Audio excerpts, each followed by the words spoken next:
Haleluya. Firman Tuhan hari ini saya beri tema Kristen yang ori, yang original, yang asli, bukan yang KW, bukan barang palsu. Itu yang menjadi tema firman Tuhan buat kita dari 1 Petrus pasalnya yang kedua.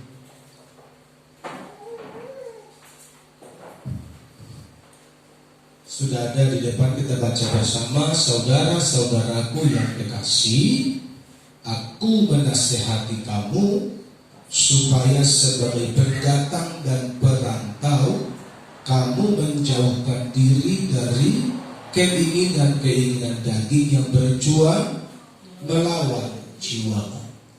Milikilah cara hidup yang baik di tengah-tengah bangsa-bangsa bukan Yahudi, supaya apabila mereka memfitnah kamu sebagai orang durjana, mereka dapat melihatnya dari perbuatan-perbuatanmu yang baik dan memuliakan Allah pada hari Ia melawan mereka. Tunduklah karena Allah kepada semua lembaga manusia, baik kepada raja sebagai pemegang kekuasaan yang tertinggi, maupun kepada wali-wali yang diutusnya untuk menghukum orang-orang yang berbuat jahat dan menghormati orang-orang yang berbuat baik. Sebab inilah kehendak Allah, yaitu supaya dengan berbuat baik kamu membungkamkan kebajikan orang-orang yang bodoh. Hiduplah sebagai orang merdeka, dan bukan seperti mereka yang menyalahgunakan kemerdekaan itu untuk menyelubungi kejahatan-kejahatan mereka, tetapi hiduplah sebagai hamba Allah. Hormatilah semua orang, kasihilah saudara-saudaramu, takutlah akan Allah, hormatilah raja. Yang berbahagia adalah mereka yang mendengar firman Tuhan dan melakukannya dalam kehidupan mereka hari lepas hari. Kristen yang ori. Ada beberapa poin yang saya mau bagi kepada kita semua hari ini, bagaimana supaya Kristen kita menjadi Kristen yang original, Kristen yang asli, Kristen yang berbobot, bukan Kristen yang palsu. Bersama katakan amin. Kalau Kristen yang palsu gak ada gunanya. Kita menjadi sama dengan dunia. Dan saya percaya orang-orang yang sama dengan dunia tentu mereka ada di neraka, bukan di surga. Betul begitu? Tapi orang-orang yang ada di surga itu adalah orang-orang yang original. Hatinya, hidupnya, motivasi dan pengiringannya kepada Tuhan betul-betul ori, dan orang itu layak ada dan layak tinggal di kerajaan surga. Bersama katakan amin. Yang pertama, supaya ori, menjauhkan keinginan daging. Dalam ayat yang ke-11 dikatakan, saudara-saudaraku yang kekasih, aku menasihati kamu supaya sebagai pendatang dan perantau kamu menjauhi keinginan daging, menjauhkan diri dari keinginan daging yang berjuang melawan jiwa. Jadi sebenarnya dalam pribadi kita ini ada dua keinginan, ada keinginan daging, ada keinginan roh. Sampai satu ayat firman Tuhan berkata begini, roh memang penurut tetapi daging lemah. Mengapa disebut daging lemah? Daging itu gampang tergiur, gampang terpengaruh, gampang jatuh. Lewat apa? Lewat mata, lewat keinginan mata. Kalau perempuan lewat pendengaran, lewat penglihatan, itu gampang kali manusia daging kita ini terseret ke sana.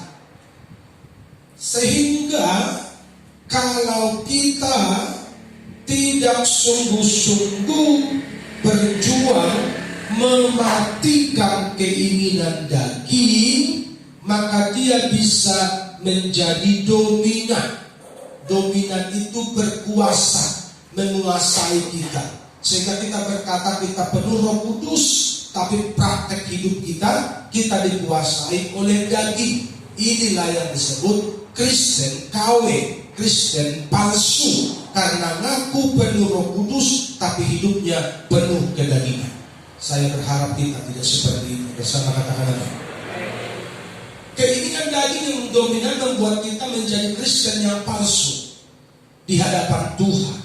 Tidak ada mutu, tidak ada nilai sama sekali di hadapan Tuhan. Kenapa? Karena kita dikuasai oleh kedagingan. Orang-orang macam inilah yang nanti pada hari penghakiman berkata, Tuhan, bukankah kami telah bernubuat? Bukankah kami telah menyembuhkan? Bukankah kami telah WL, pimpin pujian, telah berdoa syafaat, telah membantu orang miskin, telah melayani ABC sampai Z. You beberkan semua kebaikanmu kepada Tuhan. Dan Tuhan berkata, enyahlah dari hadapanku, hai pembuat kejahatan, aku tidak mengenal engkau. Kenapa disebut mereka pembuat kejahatan? Karena mereka hidup di dalam kedagingan.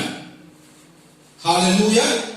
Sekalipun melayani, sekalipun berbuat baik, sekalipun rajin ibadah, rajin berdoa, kalau hidup di dalam kedagingan, ini Kristen yang palsu, yang tidak berbobot di hadapan Tuhan, dan waktunya mereka akan dibuang dari hadirat Tuhan. Haleluya.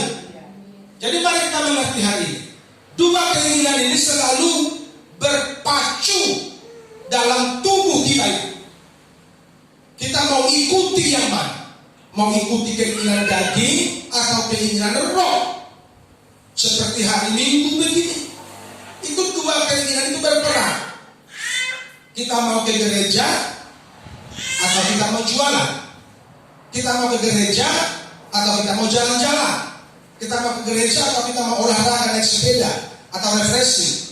Itu selalu diperhadapkan kepada pilihan.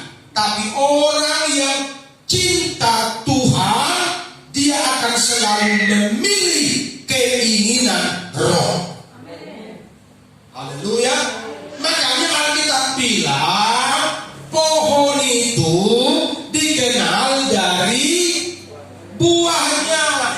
Jadi orang Kristen itu dikenal dari apanya? Dari perilakunya, bukan dari kata-katamu yang banyak. Kalau kata-kata yang banyak itu engkau sales, engkau penjual obat. Tapi kalau engkau orang anak Tuhan, perilakumu lah yang menunjukkan, yang membuktikan bahwa engkau anak Tuhan. Apa itu keinginan daging? Segala sesuatu yang bertentangan dengan kehendak Tuhan adalah keinginan daging. Katakan amin. Jadi terlalu banyak. Kalau kita mau katakan satu-satu, keinginan daging itu terlalu banyak. Semua yang bertentangan dengan kehendak Tuhan. Makanya kita sebagai anak Tuhan harus mengikuti kehendak Tuhan. Katakan amin. Haleluya. Lebih dari permata, engkau sangat berharga. Ku ingin mengenalmu, mengerti kehendakmu. Katakan amin. Engkau tidak bisa mengerti kehendak Tuhan kalau engkau tidak mengenal Tuhan. Dan engkau tidak mungkin mengenal Tuhan kalau engkau malas bersekutu. Betul apa betul? Haleluya. Kehendak Tuhan itu hanya bisa dimengerti oleh orang-orang yang mengenal Tuhan. Dan tidak ada pengenalan tanpa hubungan yang baik dengan Tuhan. Di mana hubungan itu dicari? Di persekutuan doa, di gereja, di rumah, di saat teduh pribadi. Hubungan itu akan dijalin, dibangun terus, baru kita semakin mengenal Tuhan. Kalau malas persekutuan, malas kebaktian, ngaku mengenal Tuhan, Saya nggak yakin. Haleluya, haleluya. Jadi menjauhi keinginan daging ini sebuah proses, sebuah pergumulan yang harus dimenangkan oleh anak-anak Tuhan. Amin. Ketika ada dua kemauan di sini, kemauan daging sama kemauan roh. Kalau engkau cinta Tuhan, engkau harus pilih keinginan roh itu. Katakan amin. Malas aku ibadah, bah. Berat kali masalahku. Iblis akan mengkompor-kompori pikirannya. Iyalah, lagi lemas kawan, memang masalahmu banyak kali. Tuhan itu agak cuek sama kau, udahlah di rumah lah kau. Di rumah seminggu. Sampai sekarang banyak wajah-wajah yang belum pernah terlihat.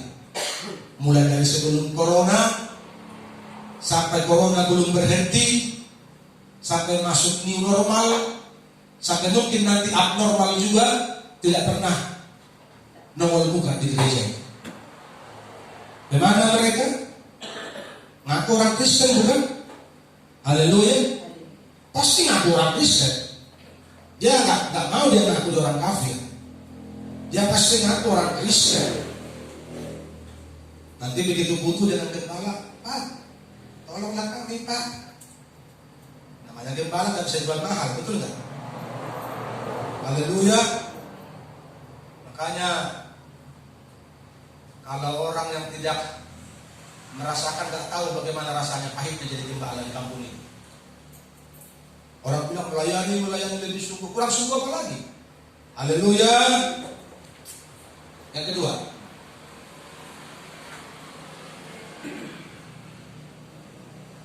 cara hidup yang baik. Milikilah cara hidup yang baik di tengah-tengah bangsa-bangsa bukan Yahudi, supaya apabila mereka memfitnah kamu sebagai orang durjana. Dunia itu suka memfitnah-fitnah. Dunia itu suka menyampaikan kabar-kabar yang gak punya landasan. Yang dibilang orang kafir lah. Gampang bagi dunia bicara. Pokoknya lu kafir, lu kafir, lu kafir. Dia nggak tahu kalau dia baca Alkitab ini, dia nggak tahu siapa kita. Kita ini anak raja. Haleluya, haleluya. Kalau dia baca ini, dia nggak tahu kita anak Tuhan Yesus, anak raja segala raja. Tapi orang yang nggak tahu, dia kafir lu, orang durjana lu, penghuni neraka lu, dan kenal Tuhan lu. Kayak lu aja paling kenal Tuhan. Mereka dapat melihatnya dari mana? Dari perbuatan-perbuatanmu yang baik. Dan mereka memuliakan Allah pada hari yang melawat mereka. Jadi ketika mereka mengatai kita yang jelek, mengatai kita yang tidak baik, dan kita membalas mengatai mereka juga yang tidak baik, berarti kita sama seperti mereka. Betul begitu kan? Jadi apa yang perlu kita buat umat Tuhan? Perbuatan-perbuatan kita yang perlu ditampilkan. Ini loh anak Tuhan. Ini loh orang percaya. Ini loh orang yang bertuhan. Bukan koar-koar kiri kanan kayak tong kosong. Tapi orang yang bertuhan itu punya hati, punya kasih, punya empati. Katakan amin. Ini kan cuma nggak cuma koar-koar di pinggir jalan. Saya bertuhan, saya bertuhan. Macam orang gila nanti kita disebut orang. Tapi apa yang membuktikan, menunjukkan bahwa kita anak Tuhan? Perbuatan yang baiklah yang kita perlu tunjukkan kepada dunia bahwa kita anak Tuhan, berbeda dengan orang-orang dunia. Katakan amin. Sehingga ketika mereka mengomongi kita yang jelek, mengomongi kita yang tidak pantas, yang tidak baik, Mereka bingung, kok kami omongi orang ini yang jelek-jelek, tapi mereka tidak baik, mereka tidak membalas, mereka tidak maki-maki saya, mereka tidak baik. Itulah namanya orang yang percaya kepada Tuhan, yang mengamalkan kebenaran dalam hidupnya hari lepas hari. Haleluya. Cara hidup yang baik itu harus dilihat orang sebagai contoh dari orang yang bertuhan. Jadi orang yang bertuhan itu berlomba-lombanya itu berbuat kebaikan. Amin. Bukan berlomba bikin huru hara, bukan berlomba bikin recok, bukan berlomba bikin sabotase dan demo. Tapi orang yang cinta Tuhan itu mereka berlomba berbuat kebaikan. Itu anak Tuhan yang ori. Yang ketiga, ayat yang ke-16, hiduplah sebagai orang merdeka dan bukan seperti mereka yang menyalahgunakan kemerdekaan itu untuk apa? Menyelubungi kejahatan mereka. Tetapi hiduplah sebagai hamba Allah. Yang ketiga, Kristen yang ori itu menghamba, bukan menyalahgunakan kemerdekaan, bukan hidup suka-suka, bukan hidup semaunya kita, tetapi hidup menghamba. Menghamba itu artinya mengikuti, menuruti perintah Tuannya. Katakan amin. Siapa Tuhan kita? Yesus Kristus. Apa kemauan Tuhan, itu yang kita ikuti. Asalkan Tuhanku senang, semua ku relakan, namanya dimuliakan. Itu sikap hati yang menghamba.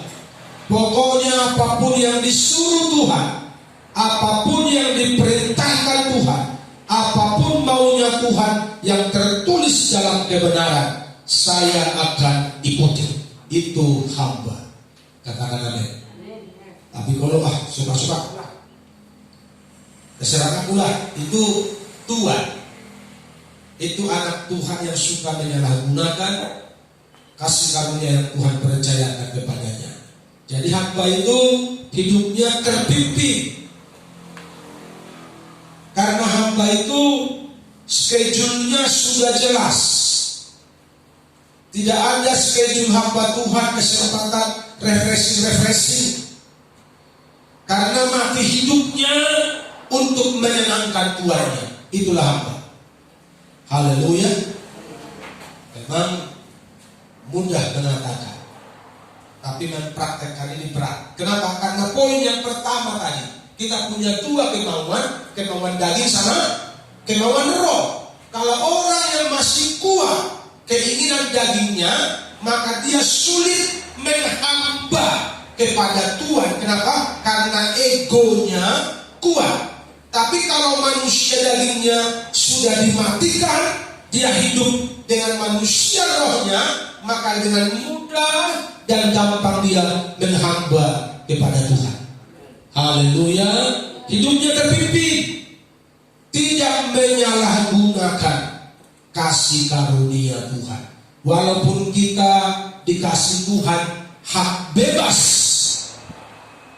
tapi kita nggak pilih kebebasan itu untuk poya-poya dengan dunia, untuk hidup seenak kita, untuk hidup suka-suka kita.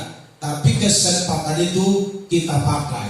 Oh Tuhan, pakailah hidupku selagi aku masih kuat. Bila saatnya nanti ku tak berdaya lagi, hidup ini sudah jadi berkat. Haleluya. Itulah sikap hati yang menghamba, memanfaatkan waktu yang baik untuk melayani Tuhan. Yang keempat, hidup di dalam kasih. Ini ciri Kristen yang ori yang keempat. Hidupnya penuh kasih, tutur katanya penuh kasih, perbuatannya penuh kasih. Dia mencerminkan Tuhan yang adalah kasih itu di dalam kehidupannya setiap hari. Katakan amin. Dia berbuat yang terbaik yang dia bisa untuk mengasihi Tuhan dan mengasihi sesamanya. Itu orang yang dipenuhi kasih. Jadi tiap hari terpancar kasih itu. Bukan muka yang muram, bukan muka yang bengis, bukan muka seperti tidak punya pengharapan, bukan muka yang seperti banyak utang, tetapi muka yang penuh kasih. Itu yang orang lihat, sehingga ketika orang melihat kita, orang bisa bilang begini, itu orang baik loh. Katakan amin. Orang itu belum bicara sama kita, orang itu belum ngomong sama kita, tapi dari paras wajah kita, orang bisa melihat itu orang baik loh. Kenapa? Karena hidup kita penuh kasih, dan kasih itu terpancar lewat wajah, lewat senyum, lewat perkataan kita. Katakan amin. Haleluya. Dan itu adalah ciri khas anak Tuhan yang dipenuhi oleh kasih, karena Tuhan yang kita sembah adalah Tuhan yang penuh kasih. Haleluya. Kalau Tuhan yang kita sembah, yang kita percayai, Tuhan yang penuh kasih, maka kasih itu yang memenuhi kita, mengalir lewat hidup kita, sehingga setiap hari orang menikmati, lingkungan kita menikmati, keluarga kita menikmati kasih yang terpancar lewat kehidupan kita, gereja Tuhan. Haleluya. Jadi firman Tuhan hari ini, Kristen yang ori, ada 4 poin supaya kita menjadi Kristen yang ori. Yang pertama, menjauhi keinginan daging. Yang kedua, memiliki cara hidup yang baik. Yang ketiga, menghamba. Keempat, hidup di dalam kasih. Biar kebenaran ini termeterai dalam hati kita, dan kita cakap mempraktekannya setiap hari, hingga nama Tuhan Yesus dipermuliakan lewat kehidupan kita. Amin.